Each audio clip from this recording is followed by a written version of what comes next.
तर फलटणच्या नगराध्यक्षपदासाठी इच्छुक रामराजेंचं मिश्किल वक्तव्य पाहायला मिळालेलं आहे। अजितदादा उपमुख्यमंत्री असताना चेअरमन होऊ शकतात तर मी नगराध्यक्ष का नाही असं रामराजे निंबाळकरांनी म्हटलं। नगराध्यक्षपदासाठी मी इच्छुक रामराजे निंबाळकरांचं हे मिश्किल वक्तव्य पाहायला मिळालं। माझी तर इच्छा झाली की मी सुरुवातही नगराध्यक्ष होतो, आता माझ्या आयुष्याचा शेवटही मीच नगराध्यक्षाला उभा करताय कोणाला? अहो मीच उभा राहायचं म्हणतो, तुम्ही आता आमच्यात का भांडण लावले? दादा आता उपमुख्यमंत्री आहेत तरी चेअरमन आहेत, मग मी का होऊ नये? तर विरोधकांच्या सत्याच्या मोर्चामध्ये सोनसाखळी चोरांचा सुळसुळाट पाहायला मिळालेला आहे। निवडणूक आयोगाविरोधात काढलेल्या मोर्चामध्ये आंदोलकांच्या साखळ्यांवर चोरांनी डल्ला मारलेला आहे। गळ्यातील साखळी चोरतानाचा व्हिडिओ आता आंदोलकांच्या मोबाईलमध्ये कैद झाल्याचं पाहायला मिळतंय। मनसे पदाधिकारी रुपेश साबळे यांनी राज ठाकरेंचा व्हिडिओ काढण्यासाठी फोनचा कॅमेरा सुरू केला, त्यावेळी त्यांची चैन चोरट्यानं लंपास केली। चुकून फ्रंट कॅमेरा चालू झाल्यानं हा चोरटा त्यांच्या कॅमेऱ्यामध्ये कैद झालेला आहे। तिथे गेलो असताना आहे ना, माझ्या आज्ञा दिसमाने माझ्या गळ्यातली चैन मारली। तर त्याच्यानंतर मग टोटल मी पोलीस स्टेशनला जेव्हा कंप्लेंट करायला गेलो तेव्हा टोटल 9 जणांची तिथे चैन त्यांनी मारली होती त्या चोरट्यांनी। व्हिडिओ करता साहेबांचं म्हणजे मुक्त साहेबांचं भाषण चालू होतं, त्या भाषण चालू असताना आहे ना, आज्ञा दिसमांनी माझ्या मागे उभे राहून त्यांनी त्यांची हातसफाई केली आणि माझी जी गळ्यातली मौल्यवान चैन होती ती मी माझ्या कष्टाने कमवली होती, त्या चैनी म्हणजे ती चैन त्यांनी चोरट्यांनी काढून घेतली।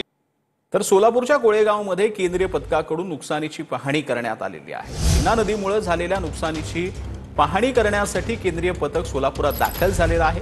त्यावेळी पाहणी दरम्यान पथकातील अधिकाऱ्यांनी शेतकऱ्यांशी संवाद देखील साधलेला आहे। इतक्या रात्री उशिरा केंद्रीय पथक जे आहे इथलं जे पाहणी करण्यासाठी आलेलं होतं, त्यामुळे रात्री कशाची पाहणी करतात असा सवाल देखील शेतकऱ्यांकडून उपस्थित केला असा।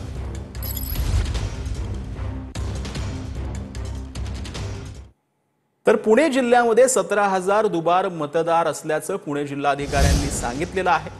नगर परिषद नगरपंचायत निवडणूक मतदार यादीमध्ये दुबार नावं असल्याचं जिल्हाधिकाऱ्यांनी म्हटलं। दुबार मतदारांना एकाच ठिकाणी मतदान करता येणार आहे अशी देखील माहिती यावेळेला जिल्हाधिकाऱ्यांनी दिली। ठिकाणी लोकांचे डबल नाम किंवा ट्रिपल नाम आहे, पण त्याच्यामध्ये हा स्पष्ट आहे की त्याने सुद्धा सांगितलं की वोट टाकताना आम्ही हा एन्शोर करणार आहे की त्यांना संधी जी आहे ते एकच ठिकाणी मिळाली पाहिजे। म्युनिसिपल काउन्सिलचे एरियाबद्दल सांगतो मी, म्हणजे संपूर्ण पुण्यासाठी नाही सांगतोय, पण म्युनिसिपल काउन्सिलसाठी सांगतोय की आमचे जे एकूण वोट आहे ते जवळपास 6 लाख आहे। त्यापैकी जवळपास 17,000 वोट जे आहे ते डुप्लिकेट किंवा ट्रिप्लिकेट आहे आणि त्याची आमच्याकडे संपूर्ण माहिती आहे। त्यांना वोट देताना एकच ठिकाणी संधी मिळणार। तर धुळे महापालिकेच्या आयुक्त अमिता दगडे यांची बदली करण्यात आलेली आहे। आयुक्तांची बदली झाल्यानं ठाकरेंच्या शिवसेनेच्या पालिकेच्या गेटवरती फटाके फोडण्यात आले। धुळ्यातील नागरी समस्या सोडवण्यात आयुक्त असमर्थ असल्याचा ठाकरेंच्या शिवसेनेचा आरोप होता।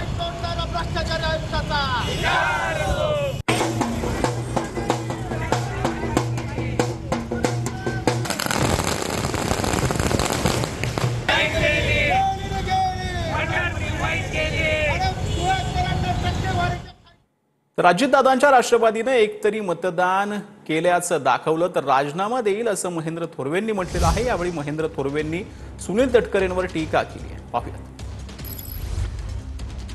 जिल्ह्याच्या आता निवडणुका लागल्यानंतर आचारसंहिता सुरू झाल्यानंतर त्या ठिकाणी भारतीय जनता पार्टीशी RPIशी चर्चा करण्याचं काम राष्ट्रवादीशी भरतशेठ आमचे गोगावले एकत्रपणे त्या ठिकाणी करत आहेत। परंतु आपल्या सगळ्यांना कल्पना आहे की ही सगळी परिस्थिती असताना सुद्धा सुनील तटकरे किती काही प्रयत्न केला तरी ते कुत्र्याची शेपूट आहे आणि ती वाकडीच असणार, त्यामुळे ते काही सरळ राहणार नाही। त्यामुळे किती आम्ही जरी ते प्रामाणिकपणे त्या ठिकाणी महायुतीच्या सगळ्या नेत्यांनी प्रयत्न केला तरी बेमानी ज्यांच्या रक्तात आहे ते बेमानीच करणार, त्यामुळे त्यांच्यावर काय आम्ही बोलणार नाही। तर पत्नीच्या वक्तव्यानंतर अभिनेता गोविंदानं माफी मागितलेली आहे। पत्नी सुनीता आहुजा यांच्याकडून कुटुंबाच्या पुजाऱ्याबद्दल अपमानास्पद टिप्पणी करण्यात आल्याचा दावा केला जातोय। पंडित मुकेश शुक्ला आणि त्यांच्या कुटुंबियांची मी माफी मागतो असं गोविंदानं म्हटलं। हमारी जो आदरणीय धर्मपत्नी है, आपके विषय में उन्होंने अपशब्द कहे, मैं उसके लिए क्षमा प्रार्थना करता हूँ, खंडन भी करूँगा, क्योंकि